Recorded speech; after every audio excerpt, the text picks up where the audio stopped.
Hello friends, Karama ഇതാ ഒരുങ്ങിക്കഴിഞ്ഞിരിക്കുന്നു. റമദാനെ വരവേൽക്കാനായി ഇനി കരാമയ്ക്ക് ആഘോഷങ്ങളുടെ രാവുകൾ മാത്രം.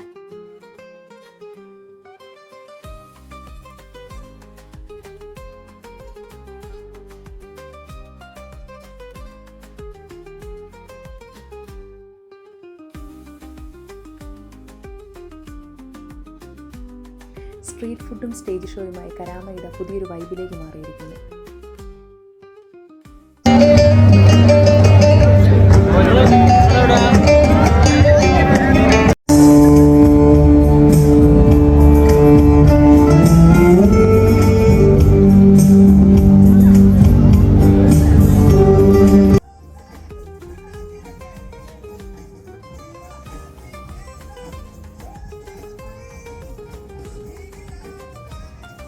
അങ്ങനെ കരാമ ഇതാ വീണ്ടും ഉണർന്നിരിക്കുന്നു ഗൈസ്. നമുക്ക് പുതിയ കാഴ്ചകളുമായി വീണ്ടും കാണാം. Tata bye, see U.